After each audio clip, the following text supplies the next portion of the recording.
Gente, o Santos foi condenado a pagar 12,6 milhões de reais ao ex-técnico do time, Pedro Caixinha, contratado esse ano pela gestão Marcelo Teixeira, gestão do CEO Pedro Martins, que estipulou essa multa absurda e agora ou paga 500 mil reais para adiar o processo ou tem que pagar o valor total ao Pedro Caixinha à vista. É isso mesmo. Bom, todo mundo sabia dessa dívida, né? Todo mundo sabia que o Santos teria que pagar a Pedro Caixinha porque não se acertaram. Isso é notícia há bastante tempo. Mas esse canal existe também por conta de... né, é importante que a gente relembre de algumas coisas, né? Porque recentemente, há 2 semanas atrás, no fim da janela de transferências, Alexandre Matos resolveu dar uma entrevista coletiva. Santos tinha contratado Adonis Frias, contratado Alexis Duarte, o Vitor Hugo do Flamengo e o Lautaro Dias. O Bilal veio depois, pós-janela, porque ele não tinha mais contrato na França. Naquele dia, Alexandre Matos fez um longo pronunciamento antes de abrir para perguntas e disse que o Santos estava descredibilizado no mercado. Que o Santos, que existiam clubes que sequer abriam conversas com o Santos por conta do clube não ter credibilidade no mercado. E citou gestões passadas. Pois bem, agora a FIFA veio para cima do Santos e condenou o clube graças a uma falta de pagamento dessa atual gestão. A FIFA também condenou o Santos com relação ao não pagamento do Arouca.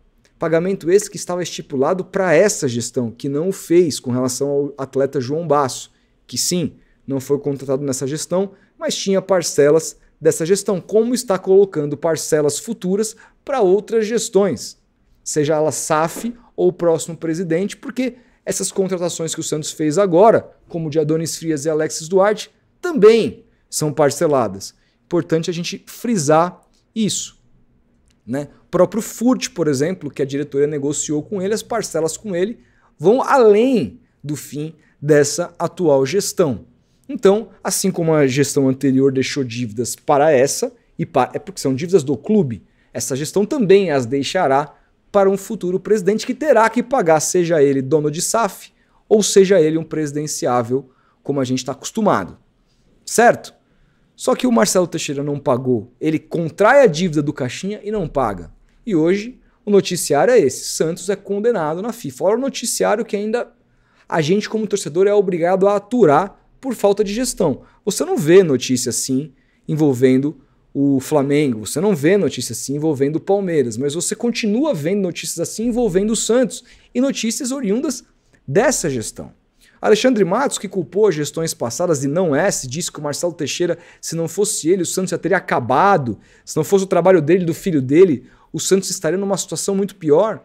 Não se lembra, por exemplo, que o Santos, nessa gestão, vendeu o Joaquim por um valor mega lucrativo com o que comprou o jogador do Cuiabá e o Cuiabá até hoje não viu R$1 do Santos.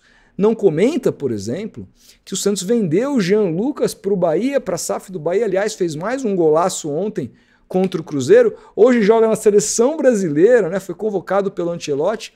O Santos vendeu ele ao Bahia e não pagou a origem, né? O clube com o qual o Santos negociou, que é o Lille da França. Isso o Alexandre Matos não comenta. Então, a notícia de hoje, ela não só mostra a origem da falta de crédito que o Santos tem no mercado, que quando o Santos vai negociar com o Independente de Avejaneda, que não abre nem conversas e dificulta completamente o primeiro volante lá, o Felipe... fugiu o nome dele agora. A vir, passa por esse tipo de notícia. Quando o Santos tenta conversar com o Racing para liberar o De Cesare, os caras não vão nem conversar, abrir conversas. E esse tipo de descrédito, o próprio Alexandre Matos fez o favor de trazer. Só que ao dizer que a culpa é da gestão anterior, e também porque o Santos vem tendo gestões ruins ao longo dos últimos tempos, né? O Santos teve gestões péssimas. O último bom presidente do Santos administrativamente foi o Luiz Álvaro, que deixou o clube em 2012 com problema pessoal que o acometeu, né? Que foi uma doença. Então, problema de saúde. E que depois veio a o levar dessa para melhor. Então, Ali, desde então, o Santos não teve bons presidentes. Tudo isso é verdade. Mas quando você exclui a gestão atual e fala só das gestões passadas, você também está perdendo credibilidade. Você está falando da credibilidade do Santos no mercado, mas você, ao apontar a gestão anterior e não apontar a gestão atual, que também está cometendo uma série de sacrilégios econômicos com o caixa do Santos, você também deixa de ter credibilidade. Não precisa botar o dedo na cara, apontar para o patrão, mas essa historinha de que o Marcelo Teixeira e o filho dele estão salvando o Santos é uma mentira. E só acredita nisso quem não acompanha nada do Santos Futebol Clube. Ou os bajuladores de sempre, né? Aquelas figuras nefastas, antigas, que vivem na Vila Belmiro, ali, mamando nas tetas dessa gestão. Né? Que tem vários e vários e vários e vários. Aliás, me colocam nos grupos aí de vez em quando que eu vejo essa galera conversando que eu fico assim assustado com o pensamento retrógrado dessa gente. Quando o Sormani fala de Belmirolândia, assim, a Belmirolândia parece uma coisa engraçada pelo tom que ele fala, mas é uma coisa nojenta, é uma coisa pavorosa, é uma coisa que trata o Santos como um brinquedinho ali que impede o Santos de crescer, que impede que o Santos alce novos voos, porque eles não querem o sucesso do Santos. Eles querem que o Santos continue sendo parte do quintal da casa deles. Então, ao defender essa gestão e dizer que o Santos sem Marcelo e Marcelinho estaria morto, como foi o que quis dizer Alexandre Matos, o descredibilizado é ele. Eu entendo que ele queira bajular o seu chefe, foi o Marcelo que o contratou, né, etc e tal, né? Aliás, quem contratou foi o Marcelinho. Ele mesmo, na sua apresentação, no dia que foi apresentado, falou que quem viajou para BH para convencê-lo, como se precisasse de muito, né? Todas as notícias que vinham de Minas Gerais diziam que ele estava com seus dias contados no Cruzeiro e que logo sairia. Foi um favor que o Santos fez, tanto que ele tinha multa e o Cruzeiro abriu mão. Que time abre mão da multa de um profissional que quer manter? Isso não existe. O Cruzeiro não queria manter o senhor Alexandre Matos e o Marcelinho fez um favor para ele de não deixá-lo desempregado, de trazê-lo para cá. Alexandre Matos, inclusive, que eu falando aqui, fala, pô, então você é contra o Alexandre? Não, eu acho que o Alexandre Matos um bom profissional. Não acho que ele seja, eu acho que o Santos andou tendo profissionais muito piores do que o Alexandre Matos. Mas eu não posso tolerar um discurso do Alexandre Matos que ataca as pessoas que passaram pelo clube, e tem que atacar mesmo, mas protegendo a gestão atual como se ela fosse santa, como se ela não colaborasse para a falta de credibilidade que o Santos tem no mercado. De novo, hoje o Santos contratou um zagueiro pagando 4 milhões de dólares, esse Adonis Frias, que em 2 semanas foi preterido em treinamentos pelo Zé Ivaldo.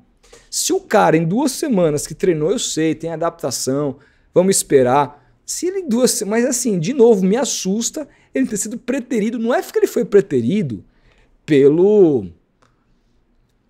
Luan Pérez, foi preterido pelo Lucas Veríssimo, foi preterido, pelo Gil com 28 anos de idade. Não, ele foi preterido pelo Zé Ivaldo, um cara que custou 4 milhões de dólares no treinamento da semana. E aí quando entra, o primeiro lance em cima dele sai gol. Entrou frio, vamos esperar. Não quero ser taxativo. Mas é assustador. Ou não é? Eu espero que ele demonstre um rendimento compatível com o valor que o Santos pagou. Eu espero. Mas até agora foi assustador. Então, de novo, eu acho que o Alexandre Matos é um profissional competente, já mostrou isso em várias equipes, mas uma competência também que sempre teve a ver, nem sempre, mas na maioria das vezes teve a ver com investimento de muita grana. Depois que ele parou de ter dinheiro na mão e o futebol se modernizou, porque ele fala muito do trabalho dele no Cruzeiro em 13 e 14 e no América lá atrás, que de fato foram muito bons, mas eram numa outra época. Em 13 e 14 o Marcelo Oliveira era o melhor treinador do Brasil. Onde está o Marcelo Oliveira hoje? Onde está? Acabou. De 10 anos o futebol evolui, e não só para treinadores de futebol, mas também para executivos. De lá para cá, o Alexandre Matos só fez bons trabalhos onde ele teve muito dinheiro, tipo o Palmeiras. Tanto que ele volta para o Cruzeiro e não arruma nada, passou pelo Vasco, Ninguém lembra. Alguém se recorda de alguma coisa magnífica que ele tenha feito no Atlético Paranaense? E hoje ele está no Santos. Ele precisa do Santos para mostrar para o mercado que ele ainda é um bom profissional. Mas não será dessa forma. Não será dessa forma, bajulando os seus empregadores, contando mentiras, dizendo que o Santos está descredibilizado no mercado pelos outros e por esses não. O Santos está descredibilizado no mercado pelos outros e também por quem comanda o Santos hoje. É uma vergonha ainda a gente ter que vir aqui e continuar comentando notícias de condenação do Santos por falta de pagamento ao profissional que quer que seja. Esse tipo de notícia não deveria mais, e hoje ninguém nem mais se assusta. Se normalizou tanto esse tipo de notícia no Santos, se normalizou tanto, deve, que a gente trata como normal, e não é, não deveria ser. E isso tem que mudar. Tem que mudar o quanto antes, mas não será por essa gestão. Não pense que será, não será por essa gestão. SAF ou não, a gente tem que se livrar dessa gente o quanto antes no Santos Futebol Clube. Essa é a minha opinião. Qual é a sua? Comenta aí.